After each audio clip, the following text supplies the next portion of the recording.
नमस्कार, वंदे मातरम। मैं हूं श्यामगिरी। आप देख रहे हैं हमारा चैनल मुद्दा भारत का। मुद्दा भारत का यानी मुद्दा आपका। मुद्दा है महाराष्ट्र चुनाव का। जी हाँ, महाराष्ट्र में इसमें चुनाव का माहौल है। विधानसभा चुनाव होने की तैयारी चल रही है। आज का हमारा विषय है, हम चर्चा कर रहे हैं 5 साल जो सरकार यहाँ पर थी, यानी 5 साल में विपक्ष भी थी, पक्ष भी थी। कभी आधा समय में जो अभी सत्ताधारी है वो विपक्ष में थे, और उसके पहले जो है, जो अभी आज विपक्ष में है, वो पक्ष में थे। तो पक्ष और विपक्ष का किस तरह कामकाज रहा है, कौन किसके ऊपर भारी रहा है, ये आज हमारा चर्चा का विषय रहेगा। हमारे साथ में दयानंद नेने जी हैं, राजनीतिक विशेषज्ञ हैं। हम आज ये जानना चाहेंगे कि पहले मुख्यमंत्री का ही सीट लेते हैं कि मुख्यमंत्री की लड़ाई के लिए जो है 2019 में काफ़ी कुछ हुआ महाराष्ट्र में, और उसका असर 2022 में भी सत्तांतर हुआ। तो यानी कि दोनों जो पक्ष है, कोई किसी को कह नहीं सकता कि हमने ये किया तो तुमने वो किया, क्योंकि 5 साल में सभी लोगों ने मिल बांट के खाने को कह दो, मिल बांट के काम करने को कह दो, मिल बांट के लोगों को बीच जाने के लिए कह दो। तो दोनों पक्ष, सभी को मौका मिला है। तो इस मौके का कौन किसके ऊपर फायदा उठाया है, आज हमारा चर्चा का विषय है। यानी सबसे पहले लेते हैं सीएम की कुर्सी का। यानी कि पहले उद्धव ठाकरे सीएम बने, उसके बाद जो है अब एकनाथ शिंदे जो उनके साथ में थे वो सीएम बने, यानी कि महायुति के साथ आगे सीएम बने। तो दोनों की जो काम करने का तरीका रहा, दोनों का जो स्टाइल रहा, इसके ऊपर हम चर्चा करेंगे कि क्या उद्धव के ऊपर शिंदे भारी है या शिंदे के ऊपर उद्धव भारी थे। हालांकि जब उद्धव ठाकरे जब सीएम थे तो उसमें एकनाथ शिंदे कोई अता पता नहीं था, न तो वो विपक्ष में थे न कहीं थे। हाँ, मंत्रिमंडल में साथ में थे। वो सीएम बनेंगे ये किसी को पता नहीं था। हालात ऐसे बने कि उनको सीएम फिर से उनको सीएम मतलब बनना पड़ा, और सीएम बनने के बाद जिस तरह से कामकाज किए उसका जो लेखा जोखा आज हम चर्चा का विषय में लेते हैं। नैने जी, स्वागत है एक बार फिर से आपका हमारे चैनल में। क्या कहेंगे कि 5 साल में 2 सीएम महाराष्ट्र ने देखा है। 2019 में 2 सीएम के साथ साथ में बहुत उतार चढ़ाव देखा है। उद्धव जी को ऊपर आरोप लगे कि वो मंत्रालय गए नहीं, 2 दिन 3 दिन मंत्रालय खाली नजर आए। उन्होंने सारा काम जो है फेसबुक से किया, सारा काम सोशल मीडिया से किया, वर्षा में बैठ के किया। उनके ऊपर आरोप लगे कि वो शिवसेना का ही नहीं सुनते हैं, सिर्फ राष्ट्रवादी का काम कर रहे हैं, यानी पवार साहब के अंडर में, रिमोट कंट्रोल के अंडर में काम कर रहे हैं। उसके बाद शिंदे साहब की बारी आई, उनको दिखाया तो अचानक उनको सीएम बनाया गया और सत्तांतर हुई। और सीएम एकनाथ शिंदे के ऊपर आरोप तो नहीं है, लेकिन हाँ ये कह सकते हैं कि उन्होंने दिन रात जो है लोगों के बीच में काम करने का तरीका अपनाया है। तो किसको हम सफल मानेंगे, किसको असफल मानेंगे, क्योंकि यही दोनों चेहरा जो है मेरे ख्याल से अब जो है 2024 विधानसभा तैयारी चल रही है, यही आमने सामने है। यानी कि उद्धव जी तो कहीं ना कहीं अपने आप को सीएम मान के चल रहे हैं कि मैं ही चेहरा हूँ। हालांकि महाविकास आघाड़ी का वो प्रश्न है, और शिंदे साहब को चेहरा बना के जो है चुनाव मैदान में सब बीजेपी जो है आगे की तैयारी कर रही है। तो हम सीएम की अगर चर्चा करें तो कौन किस पे भारी है, कुछ लेखा जोखा आपके पास है तो उसके बारे में बताइए। नमस्ते और वंदे मातरम। श्याम जी जी, नवंबर 2019 में उद्धव ठाकरे सीएम बनेंगे किसी को पता नहीं था जी। जब महाराष्ट्र का नवंबर में चुनाव हुआ, अक्टूबर में, और उसका नतीजा जब आया था तब देवेंद्र फडणवीस ही सीएम बनेंगे ऐसे लोगों को लगा। हाँ, उन्होंने कहा यार मैं पुन्हा येईल। हाँ, तो और भारतीय जनता पार्टी और शिवसेना की युति चुन के आए लोगों ने दी थी, वो वापस भी आए थे। उनके लगभग 180 विधायक भी चुन के आए थे। अचानक शिवसेना ने जब देखा कि एक ऐसा गेम हो सकता है कि अगर वो निकल जाए महायुति से और जुड़ जाए कांग्रेस और राष्ट्रवादी को, तो उन तीनों की मिलीजुली सरकार, साझी सरकार आ सकती है। और वो चाल शरद पवार जी ने चली, उसमें वो कामयाब भी रहे, और उद्धव ठाकरे अचानक से सीएम बन गए जी। अभी जब सीएम बने उसके पहले उद्धव ठाकरे को प्रशासन का, एडमिनिस्ट्रेशन चलाने का अनुभव शून्य था। जी बिल्कुल। उन्होंने मेरे ख्याल से 1 मिनट भी कभी कुछ चलाया नहीं होगा।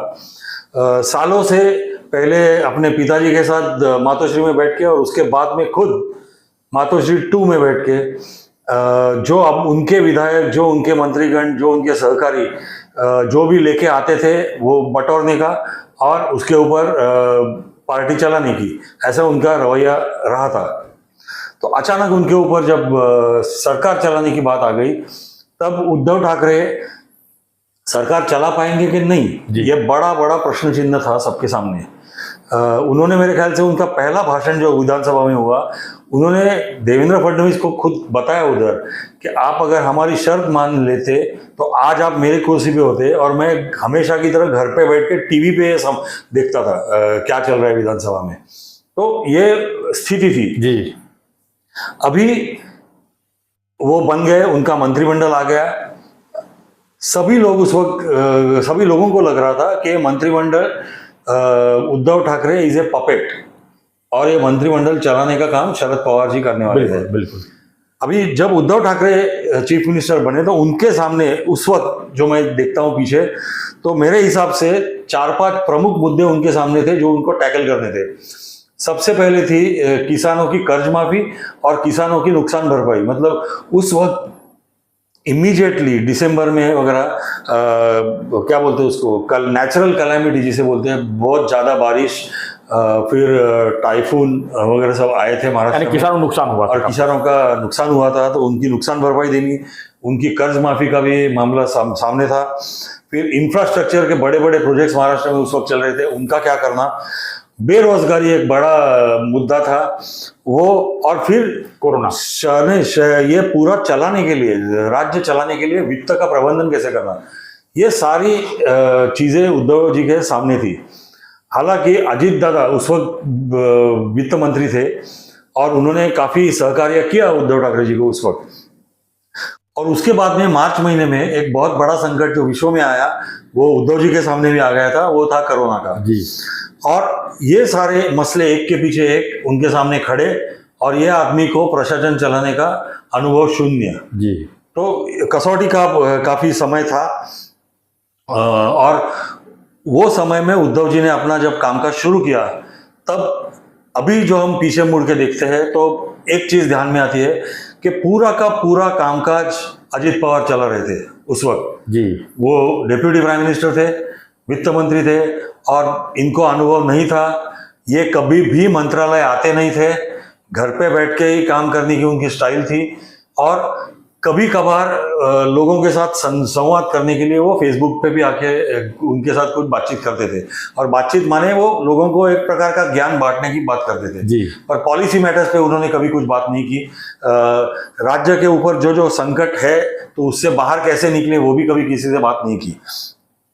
अभी उन्होंने क्या किया फिर, तो उस वक्त उनका एक रेपुटेशन बन गया कि इनको स्थगित ही चीफ मिनिस्टर बोलने लगे सब लोग। मतलब जितने भी इंफ्रास्ट्रक्चर के और अच्छे काम पुराने सरकार ने चालू किए थे, जैसे कि मुंबई मेट्रो का काम जी।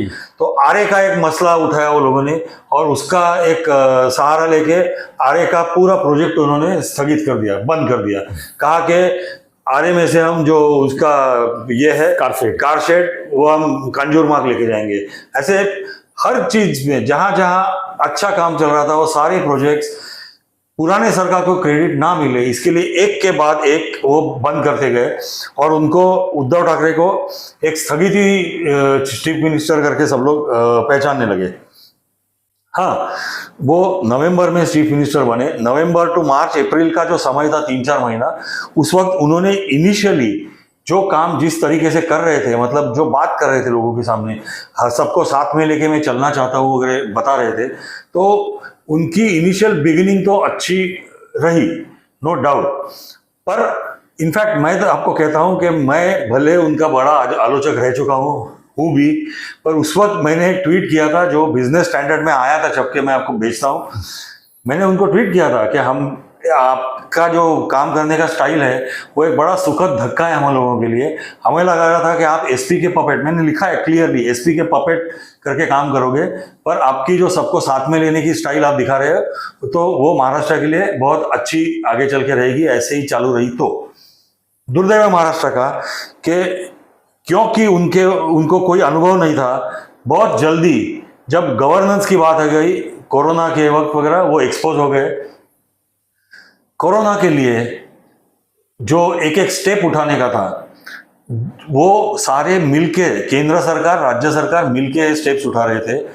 और जैसे मैंने पहले कहा, अजीत दादा का बहुत ही ज्यादा रोल था उस वक्त जी। देवेंद्र फडणवीस जो ऑपोजिशन लीडर थे, उनका भी रोल था, वो काफी सपोर्टिव थे हर चीज में सरकार के, क्योंकि ये जो संकट आया था वो उससे पहले बाहर निकलना ये जरूरी था। तो इन्होंने क्या किया, उस दौरान WHO वर्ल्ड हेल्थ ऑर्गेनाइजेशन, उन्होंने महाराष्ट्र गवर्नमेंट ने कुछ जो भी कदम उठाए, खास करके धारावी जो कंजस्टेड एरिया है, तो उसमें कोरोना टैकल करने के लिए जो भी कदम उठाए उसका एक अपने स्पीच में स्वागत किया। और वो स्पीच का एक छोटा पार्ट मेरे पास है, 1 मिनट में बताता हूँ। वो जो डायरेक्टर जनरल थे WHO के, उन्होंने क्या कहा था, and some of the examples where people have worked intensely and brought the situation back under control are in Italy, Spain and South Korea, and even in Dharavi, a densely packed area in the mega city of Mumbai। मतलब उन्होंने 4-5 देशों का एक उदाहरण लिया, उसमें धारावी का भी लिया। संजय राउत ने और उद्धव ठाकरे के जो मीडिया हैंडलर्स थे उस वक्त, उन्होंने ऐसे किया कि जैसे सिर्फ धारावी का प्रोजेक्ट का उन्होंने स्तुति किया है, और एक मॉडल प्रोजेक्ट करके सिर्फ धारावी का करके उन्होंने हर जगह पे उन्होंने पब्लिसिटी ऐसे करना शुरू किया उनका। हालांकि नो डाउट जो हैंडल किया था धारावी में, आप जानते हो राष्ट्रीय स्वयंसेवक संघ ने सबसे ज्यादा काम किया था धारावी में, सबसे ज्यादा कैंप्स उनके थे, और लोगों को वैक्सीनेशन देने का, या तो लोगों को आइसोलेट करने का, या तो दवाई पहुंचाने का, या तो खाना पहुंचाने का, हर चीज में राष्ट्रीय स्वयंसेवक संघ उस वक्त आगे था।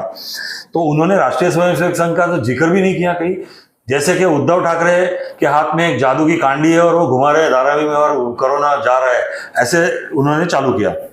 उसके बाद में बैड गवर्नेंस, क्योंकि इनको अनुभव नहीं था जी, जो नजर आया, हर चीज में वो राजनीति करने लगे, हर पहलू में राजनीति करने लगे, और भ्रष्टाचार सब जगह फैलने लगा। उनके जो जो सहकारी थे सब ने हर चीज में भ्रष्टाचार शुरू किया। मिनिस्टर से लेके सामान्य शिव सैनिक तक हर एक के हाथ भ्रष्टाचार के कीचड़ में भरे हुए थे, कीचड़ से। एग्जाम्पल, कोविड के जो जंबो सेंटर बनाए थे उसमें भ्रष्टाचार, एक चाय वाले को ठेकेदार बना दिया गया, ठेकेदार चाय वाले को बना दिया गया। उसके बाद में कुर्सी से लेके पंखे तक, या तो बोलो पिन से पियानो तक, मतलब वो बेड होए या तो जो जो इक्विपमेंट लगता है डॉक्टर मेडिकल सेंटर्स में, वो सारा इक्विपमेंट इन लोगों ने जो कीमत देके, जो भाड़ा देके हायर पे लिया था उन्होंने, मतलब भाड़े पे लिया, और जो भाड़ा चुका रहे थे, जैसे कि एक पंखा आता है 1500 रुपये में जी, और उसका 15,000 रुपया भाड़े पे एक एक पंखा लिया वो लोगों ने। तो हर चीज में भ्रष्टाचार, हर चीज में भ्रष्टाचार। बेड्स का एलोकेशन अस्पताल में करना है, उसका काला बाजार।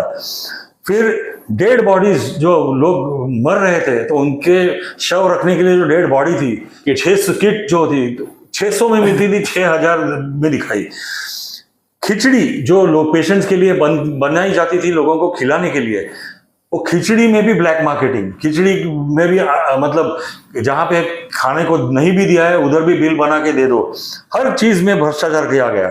उसके बाद में सबसे फेमस जो उनके गृह मंत्री थे अनिल देशमुख, उन्होंने तो बार वालों के पास से हर महीना 100 करोड़ रुपया वसूली होनी चाहिए करके कॉन्ट्रैक्ट, सचिन वाजे जो उस वक्त एक पुलिस इंस्पेक्टर थे और पुलिस राज्य की, उनको उन्होंने कॉन्ट्रैक्ट ही दे दिया था। तो ये तो भ्रष्टाचार की सबसे हद हो गई थी। उसके आगे मतलब मैं बोलते जा रहा हूं, मुझे मालूम है, पर देखिए कितनी बुरी हालत बना के रखी थी राज्य की। जो एक आदमी जिसको अनुभव नहीं रहता तो राज्य का क्या वाट लगती है। पुलिस की दहशत हर एक को, आप अगर उनके पॉलिटिकल ओपोनेंट हो तो आपके ऊपर झूठी केस डाल के आपको अंदर कर देंगे। आप अगर सोशल मीडिया पे उनको क्रिटिसाइज करते हो तो आपके ऊपर केस डाल के, एक जगह नहीं 15-20 जगह पे केस डाल के आपको अंदर कर देंगे, लाइक कितले। हाँ, और किरीट सोमैया, नवनीत राणा, कंगना रनौत, अर्णब गोस्वामी, वो घाटकोपर का जानी करके जो ऑफिसर था नेवी का, फिर समित ठक्कर जो सोशल मीडिया का एक्टिविस्ट था, केतकी चित्रे, कितने नाम गिनाए आपको। तो हर जगह पे मुझसे का नाम नहीं लिया आपने। करमुसे का नाम, हाँ, उनको तो घर पे जाके पीटा, अपने घर पे लाके, जी। क्योंकि वो अपने खिलाफ लिख रहा था। एसआरए में भ्रष्टाचार, अप्रूवल में, इन सब के अलावा प्रशासन के ऊपर बिल्कुल उनकी दहशत नहीं, मालूमात नहीं, कभी मंत्रालय में ऑफिस में जाना नहीं।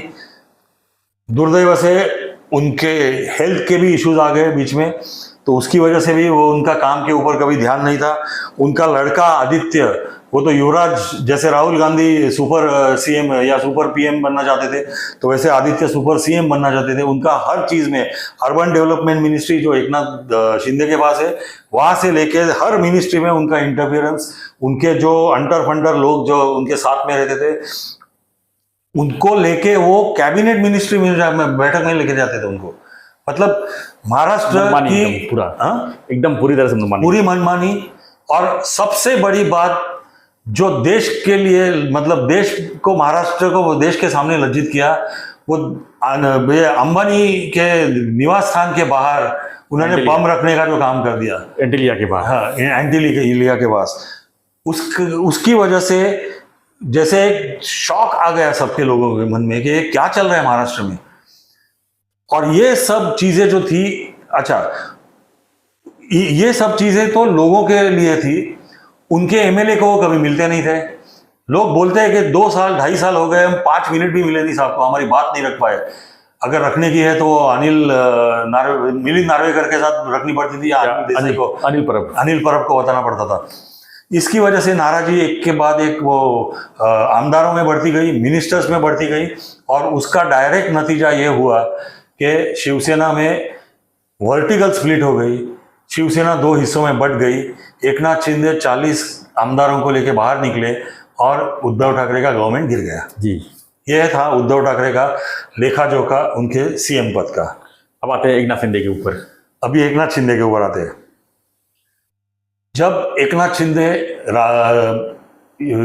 विधान परिषद के चुनाव होने के बाद में गायब हो गए और सूरत निकल गए, तब उसको, उनके साथ में कुछ 20 आमदार गए थे, तो उस वक्त लगा नहीं था कि बंड जिसको कहते हैं वो आगे चल के इतना बढ़ जाएगा कि सरकार गिर जाएगी। जी। उद्धव ठाकरे ने कभी भी प्रयास ही नहीं किया कि एकनाथ शिंदे को पहुंचे, हम लोग उनको वापस बुलाए, सामने बैठ के बात करें या कुछ भी। वो अपने ही मस्ती में रहे, क्या करने वाले हैं, जो करना है रिजाइन दे दिया। और फिर डायरेक्टली जब उनको मालूम पड़ा, नहीं, सीधा रिजाइन इसलिए दिया कि उनको उस वक्त मालूम पड़ा था कि उनका खेला हो चुका है जी, तो उनके हाथ में कुछ रहा नहीं है, तब जाके उन्होंने रेजिग्नेशन दे दिया। अभी रिजाइन करने के बाद पॉपुलर जो ये था लोगों का परसेप्शन कि देवेंद्र फडणवीस ने ये सब करवाया है और देवेंद्र फडणवीस वापस चीफ मिनिस्टर बनने वाले हैं, और ये लगभग पूरे महाराष्ट्र के सभी लोगों के मन में यही था। जब शपथ विधि का वक्त आया तो सबको झटका लगा जब देवेंद्र फडणवीस ने बताया कि एकनाथ शिंदे मुख्यमंत्री होंगे, और मेरे ख्याल से वो झटका एकनाथ शिंदे जी को भी उस वक्त नहीं लगा होगा, क्योंकि उनको पहले बताया गया होगा कि आपको बनना है करके, पर जब भी बताया गया होगा उनको भी झटका लगा होगा क्योंकि उन्होंने भी कभी सोचा नहीं हुआ होगा कि देखिए, Eknath Shinde is a man of street, मतलब रास्ते पे काम करने वाले वो आदमी थे। उनका जो बैकग्राउंड पहले से देखो तो लोअर मिडिल क्लास बैकग्राउंड में से वो उभर के आए हैं, और अपने राजनीतिक करियर का या अपने करियर का एक एक स्टेप उन्होंने मेहनत करके, खून पसीना बहा के, मेहनत करके, सीख के एक एक स्टेप आगे गए हैं। और तो जहां से उन्होंने शुरुआत की, वहां से चीफ मिनिस्टर बनने का उनका जो प्रवास है, वो बड़ा फैसिनेटिंग प्रवास है, बड़ा प्रेरणादायक प्रवास है सबके लिए। लेकिन सब एक चीज यहाँ पे मैं पूछना चाहता हूँ कि जब सीएम बने एकनाथ शिंदे, तो क्या ऐसा लगा था कि महाराष्ट्र में कुछ अच्छा होगा, या शिंदे साहब के पास अनुभव तो नहीं है, क्या वो कर पाएंगे, क्या वो कैपेबल एक सीएम है, और क्या वो प्रूव करके उन्होंने अपने आप को दिखाया 2.5 साल में, ऐसा लग रहा है आपको? देखिए, एकनाथ शिंदे जब सीएम बने जी, तभी भी यही लोगों के मन में था कि सरकार चलाएंगे देवेंद्र फडणवीस पीछे बैठ। हाँ, अच्छा, शुरुआत में जब तक देवेंद्र फडणवीस को भी वो डाइजेस्ट नहीं हुआ था कि मैं अभी डेप्यूटी सीएम हूँ, तो वो भी थोड़ा सीएम हूँ ऐसे ही रहो, इसने बात करे देना, तो माइक खींच के लेना, या उनको उनकी बात काट के खुद जवाब दे देना, ऐसे शुरुआत में हुआ। पर ये दोनों के बीच में अंडरस्टैंडिंग बहुत ही अच्छा था, तालमेल बहुत अच्छा रहा। तो उसके हिसाब से जैसे जैसे दिन आगे बढ़ने लगे तो एकनाथ शिंदे की जो खामियां उनको मालूम थी, देवेंद्र फडणवीस को, वो खामियां वो खुद झांक लेते थे, वो इश्यूज खुद हैंडल करते थे। और उन्होंने जैसे पहले साल में एकनाथ शिंदे को ग्रूम किया जी। अच्छा, उस वक्त क्या था, जैसे उद्धव ठाकरे का एक साल कोरोना में वेस्ट हो गया एक्चुअली, उनको कुछ करना होता तो भी करने को नहीं मिला क्योंकि लॉकडाउन में बहुत बड़ा समय गया था। वैसे एकनाथ शिंदे का पहला साल कोर्ट केसेस में ही निकल गया जी। उनके सर के ऊपर और 40 आमदारों के सर के ऊपर वो कोर्ट केस की तलवार हमेशा टंगती रहती थी कि क्या होगा क्या होगा क्या होगा। हाँ। और रूमर आते थे कि सरकार जाने वाला है, सरकार गिरने वाली है, इनको डिस्क्वालीफाई करने वाले हैं। तो ठोस प्लानिंग करके आगे जाए ऐसा समय एक साल में उनको कभी मिला ही नहीं। हमेशा टेंटेटिव, अगली तारीख तक काम करते रहो, उसके बाद में कोर्ट में क्या हुआ, फिर अगली तारीख, फिर यहां से लेके अगली तारीख तक काम करते रहो। तारीख पे तारीख काम उनका चलता था। उनको भी पता चल गया तारीख पे तारीख ही पड़ी, हम अपना काम करते अपने काम करते रहेंगे। पर उन्होंने एक बात एकनाथ शिंदे जी की बहुत अच्छी रही, चुपचाप वो अपना काम करते रहे। जहां पे उद्धव ठाकरे जी के बारे में लोग कहते थे कि हमें मिलते ही नहीं, उनके आमदार कहते थे हमें मिलते नहीं है, एकनाथ शिंदे जी रात को 3-3, 4-4 बजे तक काम करते हैं और सभी लोगों को मिलते हैं। जो उनको मिलना चाहता है वो उनको कभी ना कभी 1-2 दिन के अंदर मिल ही सकता है, ये इनकी खासियत है। वो सभी का सुन के लेते हैं और उनके हद में जितना है काम, वो अगर किसी का भी काम आदमी लेके आता है तो वो सल्टाने का वो हमेशा करते हैं। अपने सभी साथियों को, अपने शिवसेना के होए या तो भारतीय जनता पार्टी के होए, साथ में लेके उन्होंने आगे चला। उनके ऊपर कोर्ट केसेस जो थी, वो कोर्ट केस भी वो निराश ना होते हुए, ना घबराते हुए, सभी जो पेपर्स, फिर रिकॉर्ड्स, डॉक्यूमेंट्स कोर्ट को चाहिए वो देते गए। और उसका नतीजा ये निकला कि इलेक्शन कमीशन और कोर्ट दोनों ने पक्ष और पक्ष चिन्ह, ये शिवसेना एकनाथ शिंदे जी को बहाल किया। ये उनकी बहुत बड़ी उपलब्धि थी। अब शिंदे साहब के पास अब 2 जवाबदारी आ गई। एक तो शिवसेना उनको संभालना पड़ रहा है क्योंकि शिवसेना को बड़ा करना है उनको। शिवसेना जो बाला साहब के विचार वाली पार्टी थी उसको संभालना है, और दूसरा महाराष्ट्र को संभालना है। दोनों जवाबदारी को क्या लगता है कि उन्होंने 100% अपना कर पाए उसमें अचीवमेंट? देखिए, उनको संगठन और सरकार, इन दोनों के बीच में जो समन्वय उनको रखना है अपने काम के समय में, वो पहले उनको तकलीफ हो रही थी, पर वो अपने काम करने का समय बढ़ा के वो दोनों पहले एडजस्ट कर रहे थे। फिर अभी उनका एक नसीब अच्छा है कि शिवसेना या शिव सैनिक वैसे शिस्तबद्ध कार्यकर्ता रहता है, वो अपने नेताओं के आदेश के ऊपर चलता है। और उनके साथी जो है, जैसे कि थाना में नरेश मस्के जी है, तो फिर संजय शिरसाट है, उनका लड़का श्रीकांत शिंदे है, डॉक्टर श्रीकांत शिंदे। तो ये सब लोगों ने मिलके थोड़ा बहुत उनका जो लोड है वो अपने कंधे पे लिया है और वो संगठन की तरफ ज्यादा ध्यान दे रहे हैं। और राजनीति संभालना ये एकनाथ शिंदे जी अच्छी तरह से जानते हैं, कर रहे हैं। उदाहरण देना है तो मनोज जरांगे का जो आंदोलन था, तो पहले से ये बहुत सरकार को एक चुनौती थी कि ये आंदोलन ये कैसे हैंडल करते हैं। पर उन्होंने शांति से मनोज जरांगे की बाजू भी सुन के लेना, सरकार को जो करना है वो उनको बताना। एक साइड से उनको जब कोर्ट ने कहा था कि ट्रिपल टेस्ट चाहिए हमको अगर आपको आरक्षण वापस देना है तो वो ट्रिपल टेस्ट के लिए उन्होंने एम्पिरिकल सर्वे भी करवाया सब महाराष्ट्र में, और फिर जाके 10% आरक्षण दिया भी। साथ साथ वो सगे सोहरे की जो बात चल रही है उसके लिए जो रिकॉर्ड्स निकालने के थे निजाम के ऑफिस से वगैरह, वो भी निकाल के जितने लोगों की कुंडबी की नोंद थी उनको कुंडबी के सर्टिफिकेट देना, ये सारे काम उन्होंने पैरेलल अच्छी तरह से बहुत निभाए हुए हैं। तो मेरे हिसाब से एकनाथ शिंदे ने एक जैसे मराठी में उनकी पार्टी जो कहती है कि अनाथांचा नाथ एकनाथ, तो वैसे लीडर ऑफ द मासिस करके उभर के आए हैं लास्ट 2 साल में एकनाथ शिंदे। सर यहाँ पर मैं कुछ और पूछूँ, एक पॉइंट की बात करूंगा कि हम 10 पॉइंट में से अगर हम देना चाहें तो उद्धव जी को कितना पॉइंट देंगे और शिंदे साहब को कितना पॉइंट देंगे, और क्या ऐसा शिंदे साहब ने किया कि फिर से जो है 2024 में लोग उन्हीं को वोट देंगे? देखिए 2024 में लोग किसको वोट देंगे लोगों के ऊपर है, उसके ऊपर मैं भाषण नहीं करूंगा जी। उद्धव ठाकरे को अगर पॉइंट्स देने हैं तो मैं उनको 4.5 पॉइंट्स दूंगा 10 के स्केल पे जी। 4.5 पॉइंट्स इसके लिए है कि उन्होंने शुरुआत बड़ी अच्छी की थी, पर उसके बाद में वो फिसल गए और फिसलते ही गए। सरकारी गंवा दी है, पार्टी गवाई, सरकार गवाई, सब कुछ गवाया उन्होंने। एकनाथ शिंदे को अगर देना है तो एकनाथ शिंदे को मैं 7 पॉइंट दूंगा। उन्होंने स्टार्ट भले स्लो किया होगा, पर उनका ग्राफ लास्ट 2 साल में धीरे धीरे होगा पर ऊपर ही बढ़ते जा रहा है, और आज लोगों के मन में ये अपना नेता है या अपने लिए कुछ करेगा ऐसा विश्वास उन्होंने लोगों के मन में पैदा किया हुआ है। और देवेंद्र फडणवीस जैसा एक मातब्बर ताकतवर नेता अपने साथ में था, जिनकी वजह से वो सीएम बने, तो एक्चुअली उस वक्त उनका कद थोड़ा कम था, पर आज वो देवेंद्र फडणवीस के साथ में या साथ में ही मैं कहूँगा अपना कद बना चुके हैं। एक आखिरी क्वेश्चन है, वीडियो थोड़ा बड़ा हो जाएगा। 3 सीएम देखे 2014 से लेकर 2024 तक, यानी 10 साल में 3 सीएम, देवेंद्र फडणवीस, उद्धव ठाकरे और एकनाथ शिंदे जी। तीनों में से अगर सीरीज बात करें तो कैसे रखेंगे आप? तीनों के अगर काम की तुलना करें, नो डाउट देवेंद्र फडणवीस जी 5 साल उन्होंने सरकार चलाई, 2.5 साल उद्धव जी ने चलाया, 2.25 साल या 2.5 साल ही पकड़ लो शिंदे साहब ने भी चलाया। तो अगर हम ग्राफ की तरफ अगर देखें तो कैसे आप देखेंगे उनको? मैं 1 नंबर पे देवेंद्र फडणवीस रहेंगे।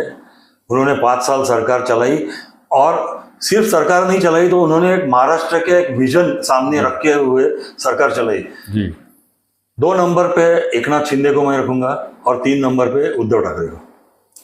धन्यवाद दिनेश जी। तो हमारा चर्चा कुछ आज का अलग था थोड़ा, क्योंकि चुनाव का माहौल है और चुनाव के माहौल में हर जगह चर्चा यही है कि किसको जिताना है, किसको हराना है, क्योंकि एक जीतेगा एक हारेगा।